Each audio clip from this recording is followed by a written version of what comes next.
Howdy guys, how's it going? So we're coming out, we're right now on the tail end of the hurricane that's come through. Hurricane Ian, I've not even paid attention to the news. All I know is at the moment our electricity's out. So I thought, you know what, if the electricity's out there, it might as well come to where there ain't no electricity. So we're gonna be doing another overnighter. Hopefully the wind will work with me. I'd actually planned on doing one like yesterday and last night whenever it was like a lot more intense, but I done like a little audio test just at my house with the wind blowing, and you couldn't make out a single word, and it was just not pleasant to listen to. But we got some new stuff we're going to be trying out. Here we have a dry bag backpack, 65 liter from NRS. This is their 65 liter Bill's bag. So far, I'm extremely impressed with the quality. This is the first real field test I'll be bringing it on. Put a lot of stuff in here, a lot of things we probably won't even use. I just wanted to kind of get an idea of, you know, the overall capacity of it. But even though it's really bulky looking, there's still a lot of room left in this thing, and I did keep it kind of light on the weight. I've only got probably 22 to 25 pounds worth of stuff in here right now, because whenever I opened it up and on the packaging and stuff, it didn't really give a weight rating, and I've never worked with like a dry bag backpack before. I've only ever used just, you know, dry bags. I've had ones with slings on them and stuff, and the ones I've had with slings, I mean, they was like a lot cheaper bags, and you know, they had a tendency to always want to rip or tear or whatever. But this one seems like it's very well reinforced. It's got like metal hardware and stuff on it, so should be good to go. But whenever more rain is supposed to come through later, I tried to catch a gap in the rain and stuff, and the winds kind of died down a little bit from what it was this morning. But the plan is to do another canvas bushcraft tarp shelter.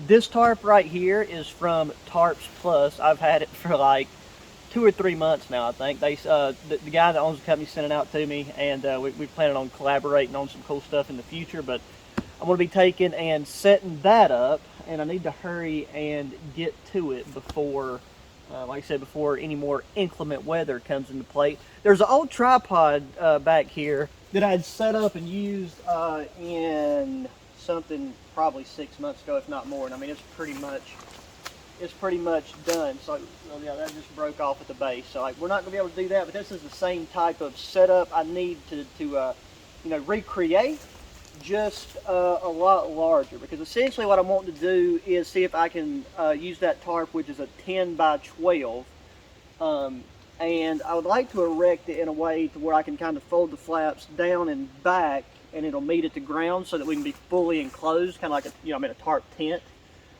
because the wind is supposed to get up even higher, and that's why I chose to come back to this spot that y'all have seen me at before, because I know very well what is up above and around me. So, you know, unless something that breaks off that shouldn't breaks off, be in the clear. Oh, alrighty, let's get this bad boy on the ground and start getting her dirty. So yeah, these buckles that just go through these nylon loops that are attached to the bag itself, just slide in and out, but they do still seem like they're pretty secure. That was the only thing I was kind of, you know, iffy about whenever I first saw it, but I mean, riding in, you know, no issues. The only real thing I have against this bag, which is nothing to do with its design or durability, is the color options. And I know it's because a lot of people that use these things are, you know, whitewater rafting, canoeing, kayaking. I mean, I do kayaking and plan to take this thing kayaking, so, you know, you flip over, whatever, you're in a river, your bag starts, you know, just sailing away. You won't be able to see it for, you know, as long as possible, so you can try to retrieve your stuff. But I would recommend, you know, offering it in, you know, like a OD green or a coyote brown or something along those lines. But once again, that's just a personal preference thing. So, but I've got a flipping massively thick sleeping pad. That's what's on the front of my four-wheeler, because after our last video where I was sleeping on the ground and woke up with a back like I was a 65-year-old man, this one's about, you know, we're still bushcrafting, we're testing out stuff, we're weathering the tail end of this storm, but we're going to have a bit more comfort.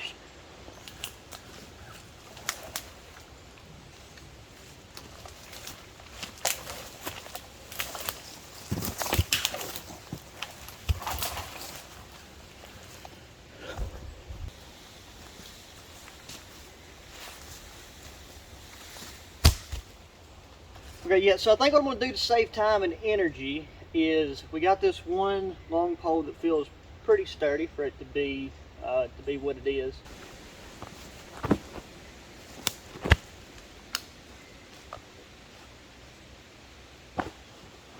It's like there's got to be some type of trade-off for carrying all the weight.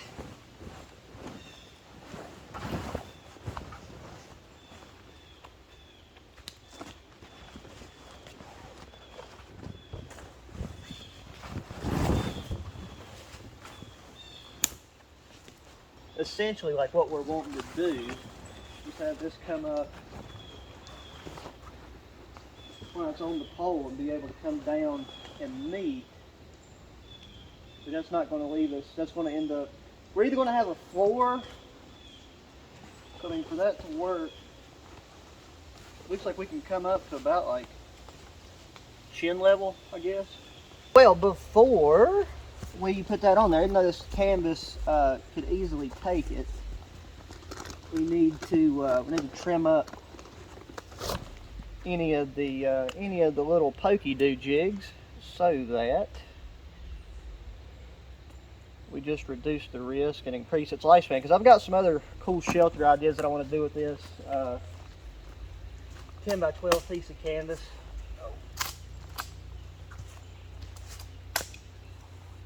Really doesn't take a whole lot of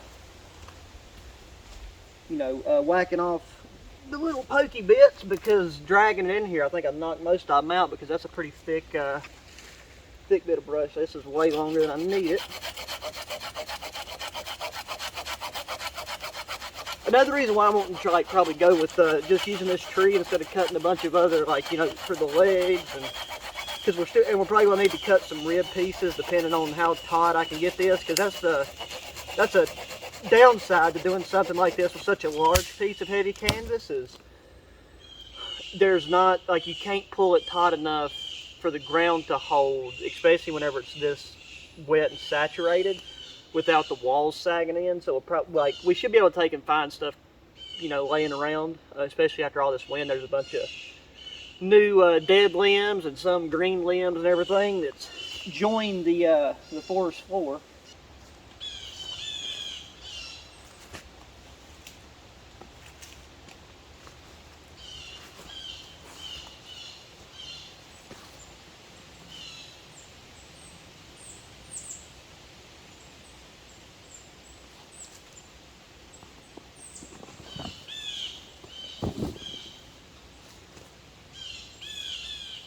Huh.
Since it's jute twine, that may not look like too much, but that right there is solid as rock. Plus, it's only got to handle the downward force really. So by putting that support piece right there, we should be good to go. Plus, that made it a lot easier to tie that. So now we just got to get the tarp on there and kind of figure out our pitch. I'm hoping I didn't put that too high because I know it's above head level, but I was thinking about this section right here because that's essentially where the tarp's going to be, and there is going to be, you know, some overhang down below, but we're going to fold that underneath, and we're probably going to end up having a decent amount of our foot area covered with like a floor. So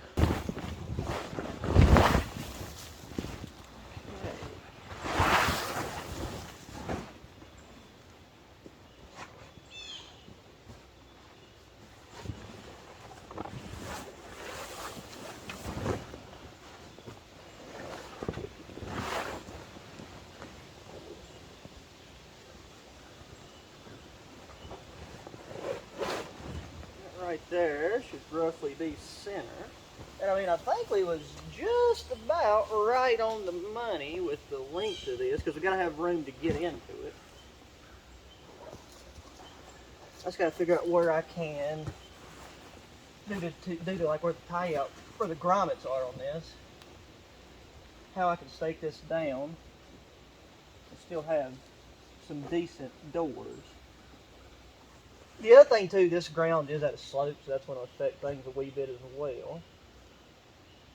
What I can do is, since there's not a grommet here in the actual center, is I can tie this top section together to close that off a bit, because that's still more than enough room to come in once we have it like there. So now all I need to do is take and make some stakes, and I might try to actually cut some green stakes that'll fit in these grommets so I don't have to make jute twine stakeout points, because those, for whatever reason, even though they're probably under a lot of like less tension than that, tend to break more often. So I found a hickory sapling that I'm gonna be able to use for a couple of the stakes, I believe, with just the grommets. Anytime you're experimenting with a new shelter idea, not that this has never been done before, but it's never been done before by me, so I gotta figure out as I go. Because I took it, well, you can't see it right now, but I'll show you what I've done with the top part of that to keep it attached and keep it from sliding down. I'm gonna have those go pretty deep. It's just like I said, the ground is extremely saturated and I hit a rock. Because I am definitely gonna be able to take and fold a lot of this in and make a floor, which I'm happy about. All right, say, God dang it. That's the thing you run into doing this stake garbage. That probably would have held though, to be honest.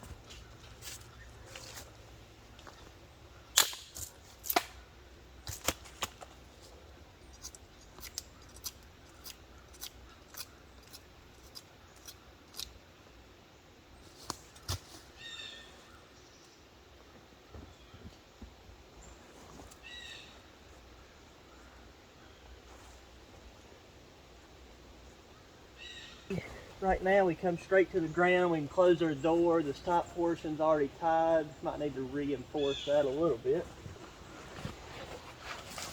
I'm amazed at how tight, how like taut that already is without having any of this lower stuff done. Yeah, before we start tugging and pulling on too much more down low, because this right here is like holding the whole weight of the tarp now with tension, so. Unfortunately, due to the confines of the internal spaces, I mean, it's very spacious for one person, but to work with a tripod in there isn't going to be the easiest thing. So I'm going to try to tuck this underneath, and then I'll kind of get a better angle from the inside once I kind of figure it out. Yeah, I'm thinking we just stake out these 2 points back here. I don't know if you can still see me, but I'm going to do that real quick, and then we'll get the floor, we'll get the bottom part tucked in. We'll see how it looks, because that'll help give it some form. All right, so here we are at the base. Coming up, we got the 2 sides tucked in. That stake basically just runs tension down to this one. We got our doors folded back. Coming down underneath, you can see we have got a crap ton of room on the inside. I thought there would be a little bit more floor space, but I mean, our foot area is covered, which is fine, because everything else, this sleeping pad I got is huge, and it's going to take up most of this internal area.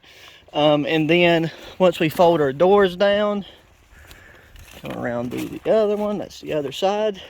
If you wanted to, it wouldn't have hurt to have had just like maybe two rib pieces, like one about halfway there and then one near the bottom.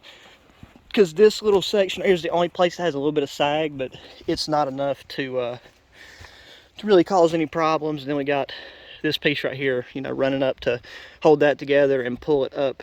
Make sure this don't slide down our support pole. So yeah, these come together down here at an angle, so you know, like at night. What I might do is make a button for this. All I gotta do is take and tie some jute twine in here, make a little toggle that can go through that grommet, to either, probably better if I do it from the outside to the inside because we can reach underneath. And then this bottom flap, I don't think I'm gonna really worry about doing anything with them, because even though it's gonna be windy, where this thing's so heavy, I'm not worried about that flapping around too much. So now the question is our giant sleeping pad going to fit?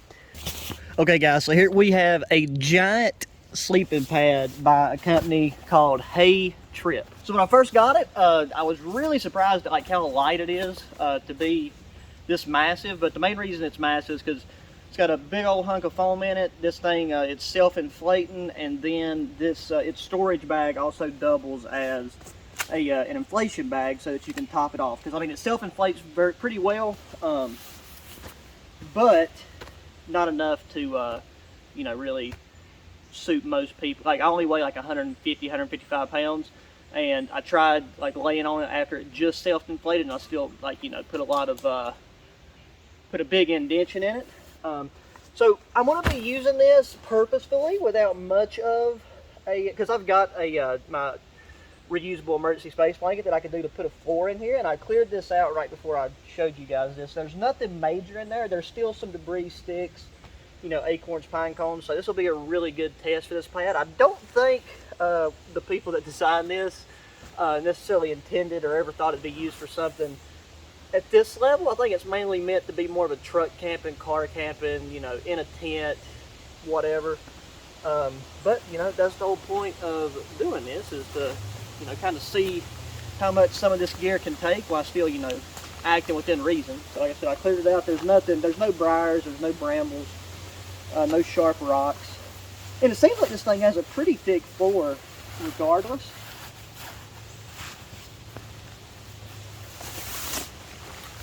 But yeah, going from sleeping on the ground with like not even a debris bed to sleeping on this is going to be phenomenal. Listen to the breeze blowing tonight. And if I remember right, the only color it comes in is this bright orangish yellow color, which isn't a big deal, but you know. So yeah, all you do is take and unscrew the valve and then push in that right there so it's open sideways, and you let it work its magic. And I mean, you can see the ends already rolling out, so I mean, it tends to start to work pretty quick. So she's coming on up by herself, but just for the sake of the fact we might have to beat some rain, we'll go ahead and start attempting to speed up the inflation. So this thing's, you know, inflation sack works just like any other. Whenever I first done this at the house, it seemed like I had a hard time keeping this thing seated in, but I think it's just because I didn't have it like pushed in hard enough for what we need. That's what I was doing wrong. Yep, that's exactly what. So yeah, you turn it halfway to allow the air to like let it self-inflate, and then the thing spins like 360 degrees. One side's closed, the other side is like the one-way air valve. So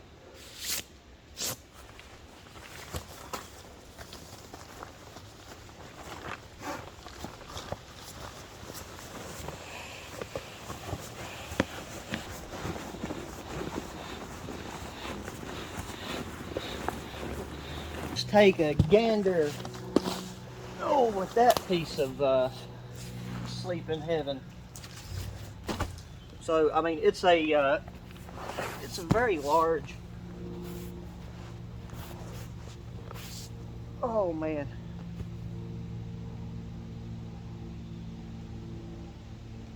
It feels so nice. Head in.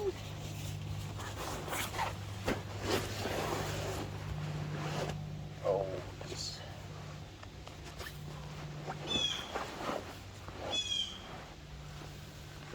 yeah, baby, that fits like a glove. Let's see how this does.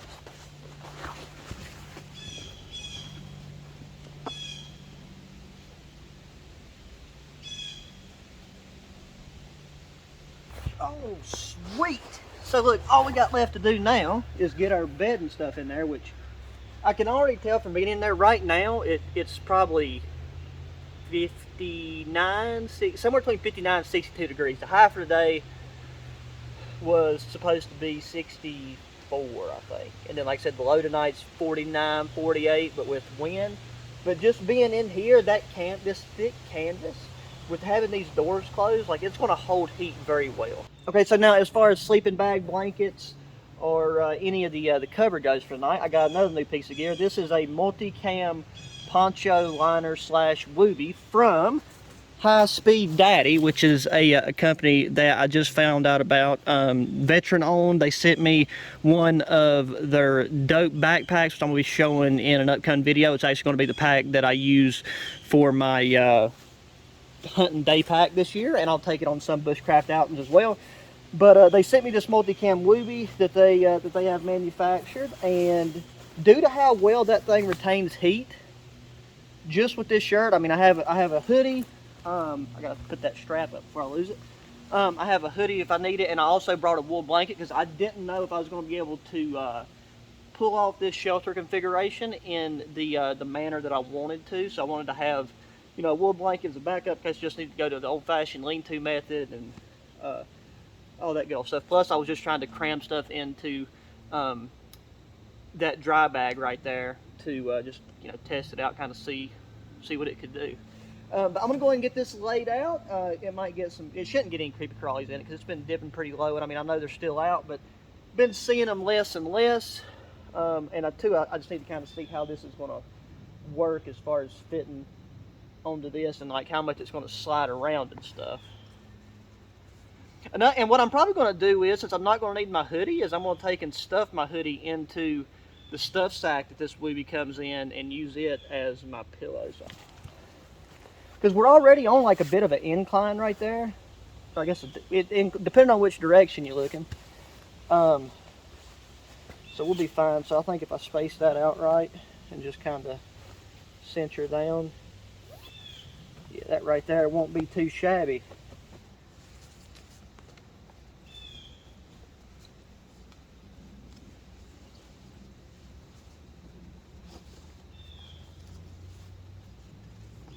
Yep, so that right there is going to be home sweet home for the night. So here pretty soon we'll take and get the food underway. Real quick, all I done was I just took and tied a square knot around that grommet right there. Come over, tied a square knot around this little piece of hickory left over from what I used to make the stakes. And we have ourselves a button to close up the front of our shelter.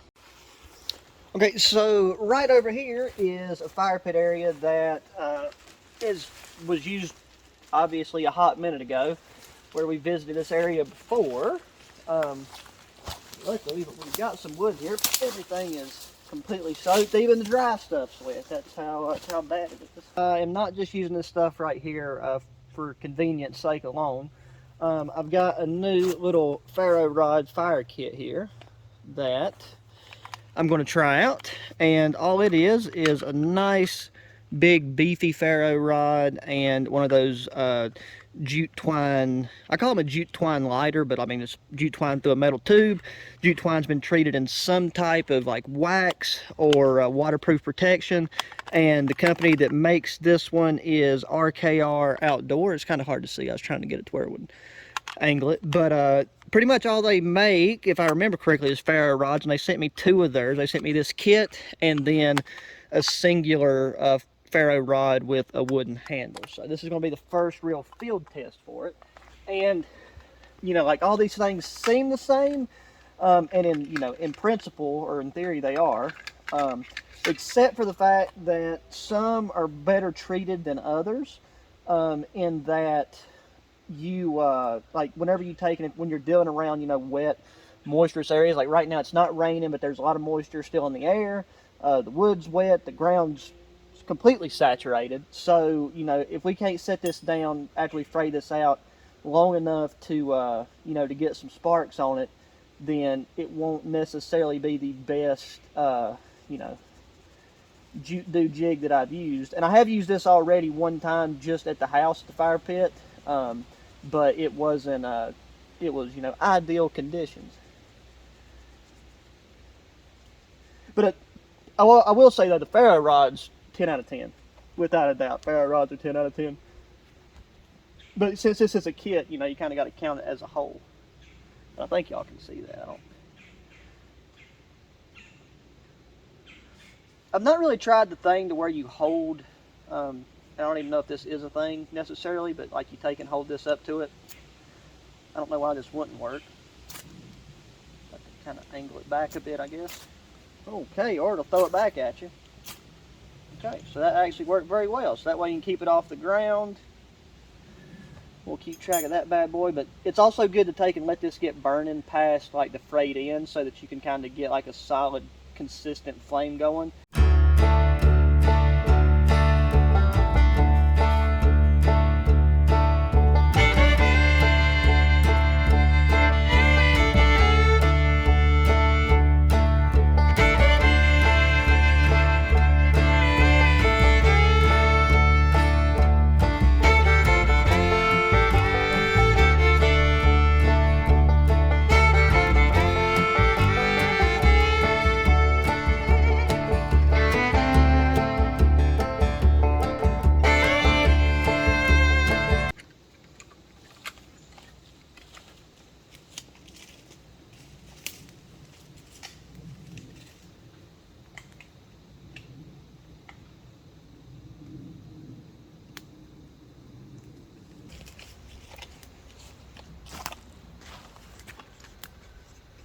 Got the fire going. That did take longer than I thought, but I mean, I was using completely saturated wood. Didn't have any base to keep the ground from, you know, sucking the heat, and then having that that piece of jute draw in moisture. I would recommend on future renditions of that jute match a little bit more heavily wax coated. Just because like in situations like this where it's really wet, it would make starting a fire a little bit easier and quicker. I mean, that right there could have been done in 30 seconds, like if you just went around and, you know, broke off dead, low-hanging evergreen limbs, or just any type of, you know, wood that's been really off the ground, covered, you know, by fallen trees or just other, you know, forest floor debris. But yeah, that was the main point of the fire. It really serves no purpose. There's not really any bugs out, and you know, we're not using it as a heat source. We might come back and start another one later tonight. Just depends. But right now, I brought my rocket stove. The main reason I brought my rocket stove because I didn't even think I was going to be able to have a fire, but we just had a nice break in the wind. But it seems like it's slowly starting to start back up. So we're going to head over here and get some food going. So yeah, I've got a new, like this winter, I've come up, I'm gonna have like a new go-to cook kit system, and I will show that to you guys in detail in a separate video, and we'll make some like a more intricate meal, because today I got something simple. But so one piece of this season's cook kit is going to be this Vault Can 900 milliliter titanium pot. Okay, so I really like this thing. It's got like a clicking handle, like it clicks into place to where you can hang stuff there. Over here it just hangs down the side, stops, comes down. You got your handles, you got like a strainer holes in the lid.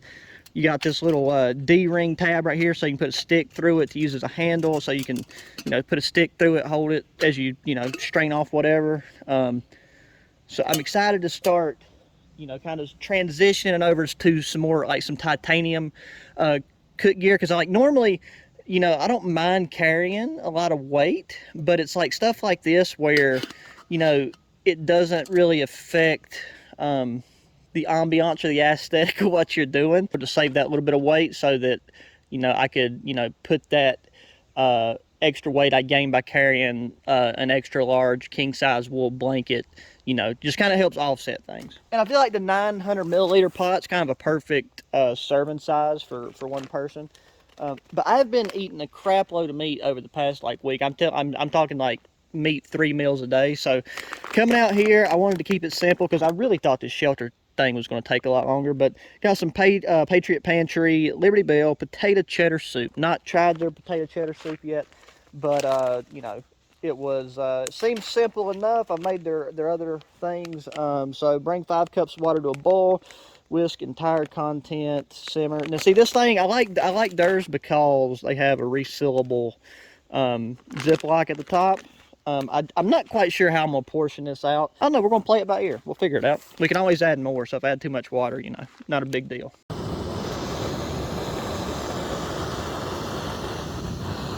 All right, the titanium pot does seem to boil a wee bit quicker. So the nice thing about that right there, where it locks on the side, is you don't have to worry about completely wrecking your fingers.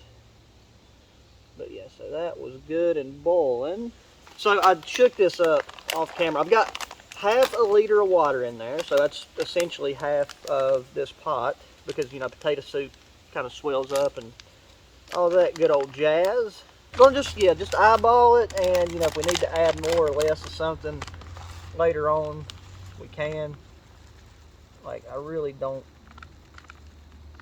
think it's going to be something we can mess up too much. I think I just added too much, but so now here's going to be the hard part, truthfully, is trying to figure out how to get this rocket stove and this titanium to simmer and not boil.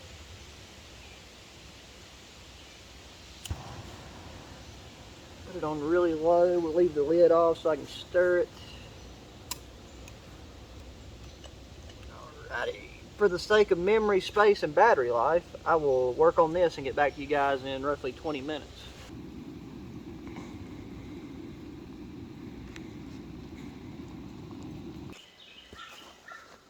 Okay, so I did what it said. I simmered for 20 minutes. It's been setting for, I think, roughly 2 minutes. And I think if it sets a little bit longer, it'll thicken up a bit more. But that's where you would want a soup like this to be. This isn't like, you know, meant to be a super thick. It's meant to be more cheddary. And then there's like the little doojigs of potato. So it's more of a sipping soup, really. But for a quick little warm meal, because it has started to cool down quite a bit just in the short amount of time the short amount of time it took to make this. It's cooled down a bit. The breeze has started to pick back up. I was checking the weather. It's looking like that the wind might not end up getting up like it was supposed to originally. Like that front is probably going to be scooting around us again. You know, mountain weather, you just never really know. But anyways, I'm going to take and I'm going to enjoy my soup. And I've got some beef jerky in the old dry bag here, and I'm going to take and chow down on that to give some, you know, some much needed protein on top of this. But this is really nice. Like, I'm just letting it cool down to the point where I can kind of more or less drink it. And yeah, because we're only, I have to look at my phone, I think we're probably only hour and a half, 2 hours away from it getting into, like, before it starts to get dark.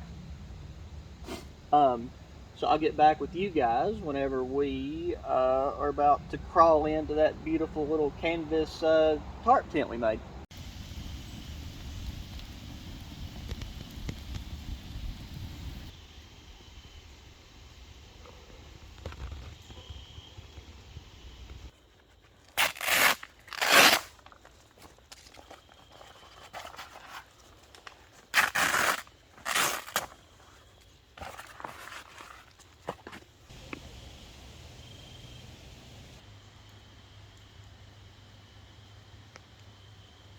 Alrighty guys, I'm just waiting for the fire to die down, but it's about that time. The sun is setting. I checked all the stakes and they look just fine. You know, doesn't seem like any of them slip. We've had, you know, just some strong breezes at best. I mean, it's looking like those the wind and stuff they was talking about beforehand isn't really going to be hitting us unless it just hits us, you know, like between like 1 and 4 in the morning. So I hate that I kind of hyped that up at the very beginning, but I can only report what I'm reported to. So we got that rolled up. I think it was everything that I had laying out. At least everything is important. And we're going to leave this thing outside so that it can, at the very least, get dewed on. So we'll leave it up against that tree. I took and snapped the edges of this, the stick for the button, so it's a little bit easier to open and close now. Because I was like thinking about once I get in there, I'm going to need to, be able to access that relatively easily. Also, I forgot about this, but I took and brought a glow stick. Oh yeah, and I just got a brand new headlamp, a really nice headlamp. And even though this is the first time I'm actually just using it in general. It's Cyan Sky. This is the HS3R. So just now getting my hands on it, but just from what I've noticed already, just in the low light, like I really like having the red light option. But I want to see if I can hang this up. The pad has stayed inflated very nicely. So in there, I don't know if the red light will really allow you to see much. And then at the very top, got a nice little glow stick. And for the camera, it doesn't do much of anything, but it does give it a nice little, a nice minor lighting effect. I'm gonna take and get in there and close the door real quick and see what it's like.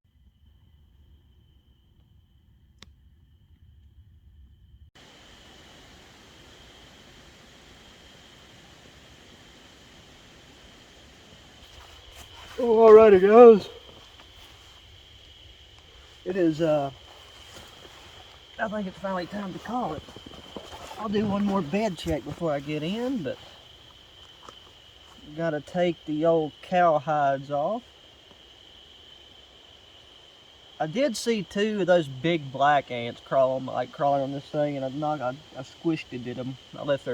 I left their carcass behind to remind their brethren to leave me alone, or to come, seek revenge, I guess. Wait till I'm sleeping and carry me off. Originally, I had this thing folded in half like I would, like a wool blanket if you was laid on it. But I think I'm just gonna do it like a regular blanket because it's not like just gonna tuck my feet underneath. I'm gonna tuck my feet underneath the bottom. Oh. Oh, I can go down a whole lot further, but I gotta get back up and get the camera and shut the doors. But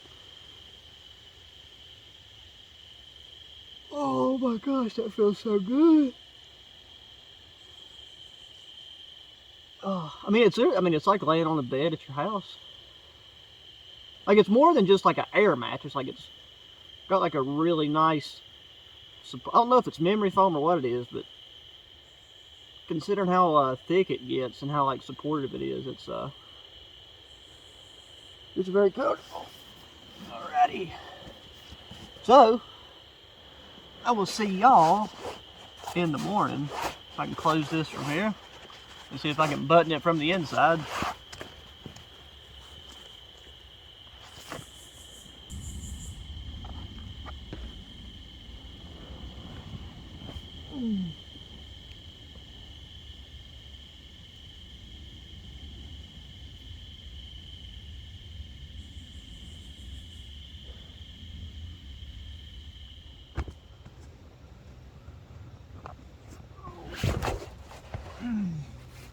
Oh.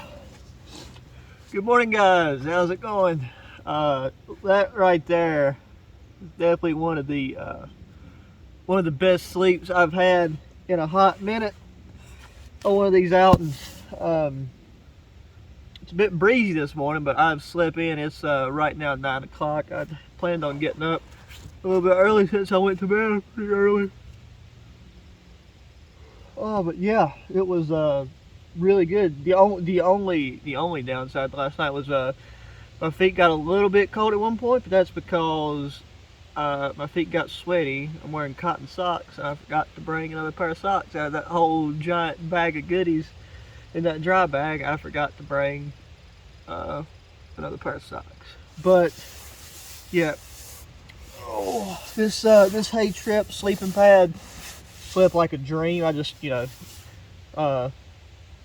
I hate that it is so big because that just kind of eliminates the possibility of taking it on like other backpack type outings. But I love my other sleeping pads, and I don't, you know, I mean, a well-made debris bed and stuff's actually really comfortable on its own, but it was a very, very nice night's sleep.